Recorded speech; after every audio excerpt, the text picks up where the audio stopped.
नमस्कार, follow up देख रहे हैं आप। मैं आपके साथ अभिषेक पीयूष। आपको बता दें कि जमशेदपुर के ग्रामीण क्षेत्र चकुलिया थाना अंतर्गत पुराना बाजार के बिरसा चौक पर स्थित प्राप्ति ज्वेलर्स के संचालक अरुण नंदी उर्फ खोकन नंदी से बीते 30 जून की रात्रि तकरीबन 8:30 बजे के आसपास जब वे दुकान से घर लौट रहे थे, इसी वक्त 3 हथियारबंद अपराधियों ने उनसे लूट की बड़ी घटना को अंजाम दिया था। ये अपराधी अरुण नंदी के घर के गेट के अंदर और बाहर मौजूद थे। जब अरुण नंदी अपने घर में घुस रहे थे, उसी वक्त अपराधियों ने उनके ऊपर चाकू और पिस्तौल सटा दी और जिसके बाद उनसे तकरीबन 1.5 किलो यानी कि 1.5 करोड़ के गहनों समेत 1 लाख रुपए नगद की छिनतई की। और इस लूट की बड़ी घटना को अंजाम देने के बाद अपराधी बंगाल के रास्ते पर भाग निकले। इसके बाद जैसे ही पुलिस जो है को सूचना मिली, पुलिस ने तत्परता दिखाई और तुरंत जो है पुलिस सक्रिय हुई और उसके बाद उन्होंने बंगाल टीम के साथ कोऑर्डिनेट किया।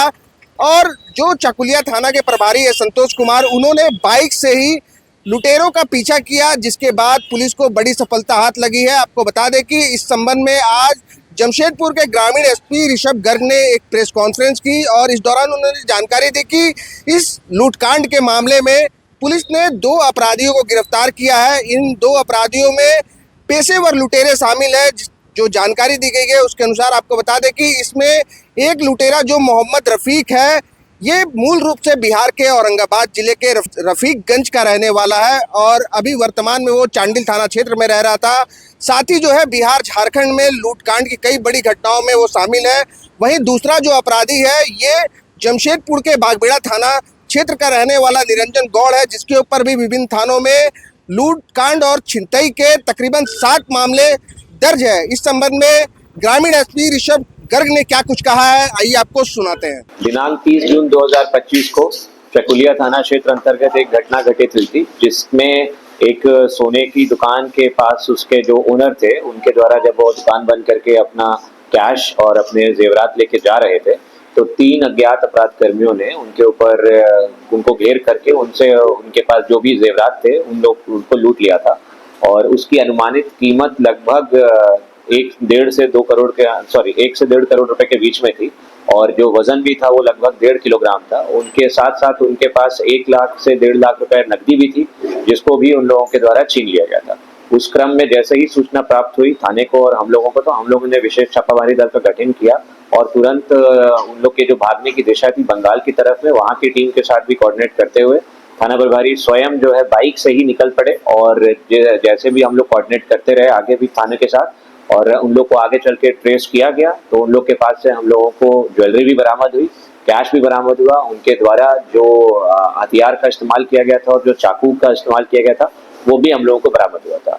अभी प्रथम दृष्टया मामले में 3 व्यक्ति हम लोगों को दिखाई दे रहे थे सीसीटीवी फुटेज में। उन 3 में से 2 व्यक्ति गिरफ्तार कर लिए गए हैं और अभी 1 व्यक्ति को गिरफ्तार करना बाकी है। आशा है कि जल्दी उसको भी हम लोग गिरफ्तार करेंगे। क्या पहले से रैकेट कर रहे थे? ये लोगों का पुराना आपराधिक इतिहास है, काफी लंबा चौड़ा आपराधिक इतिहास है। एक व्यक्ति के ऊपर इसमें 17 केसेस हैं भिन्न भिन्न जिलों में। चक्रधरपुर रेलवे थाना से भी इनके ऊपर केस हुआ है, पलामू के में केस हुआ है, आदतन चोरी में, छिनतई में और कुछ आर्म्स एक्ट के मामले में। इनमें से एक व्यक्ति जो मोहम्मद रफीक है वो कई बार जेल भी गया है और एक और व्यक्ति जो दूसरा है कोई गौड़ करके लड़का है, उसके ऊपर भी 7 केसेस हैं। जो तीसरा व्यक्ति वांछित है उसके बारे में भी हम लोगों ने उसका आपराधिक इतिहास देखा, तो उसका भी अच्छा खासा आपराधिक इतिहास है। तो लोग पेशेवर हम लोग कह सकते हैं कि चोर और लुटेरे थे। इनके पकड़ाए जाने से हम लोग को काफी राहत मिलेगी भविष्य में।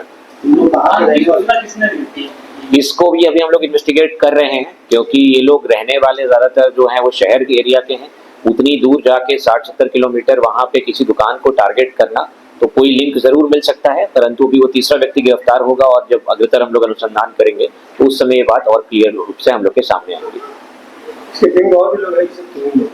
अभी जो समझ में आया है 3 लोग हैं, पर और लोगों के शामिल होने से इनकार नहीं कर सकते पूरी तरीके से। अभी तक बहुत ज्यादा इस बिंदु पे हम लोग पूछताछ नहीं कर पाए हैं, क्योंकि पहला फोकस हम लोग का था कि अभी हम लोगों को जो चोरी का जेवरात है वो बरामद हो, जो हथियार है वो बरामद हो। तो अभी एक ही दिन ही हुआ ही, अभी फर्दर इन्वेस्टिगेशन में हम लोग और भी उस बिंदु पे जाएंगे कि ये लोग क्या किसी सुनार को पर्टिकुलर बेचते थे। अगर ऐसा कुछ हम लोग को लिंक मिलेगा तो हम लोग उसके ऊपर भी कार्रवाई करेंगे। इसका कोई बहुत वो नहीं है, उनको लगा इजी वे आउट है वो जो है। कि मतलब उस रास्ते की तरफ भागने से, बिकॉज एक रास्ता थाने की तरफ आता है, एक रास्ता बंगाल की तरफ जाता था, तो उन लोगों ने उस वाले रास्ते को चुनना बेहतर समझा। जो गोल, जहां 27 वर्षों के सफर में 17,000 से भी अधिक छात्रों ने डॉक्टर एवं इंजीनियर बनकर भरे सफलता की ऊंची उड़ान, जहां साधारण छात्र भी झारखंड टॉपर्स बनकर बना रहे इतिहास। दूरदर्शी शिक्षाविद श्री विपिन सिंह के मार्गदर्शन में मेडिकल एवं इंजीनियरिंग के लाखों छात्रों के लिए आशा की किरण के रूप में गोल, नेशंस लीडिंग इंस्टीट्यूट।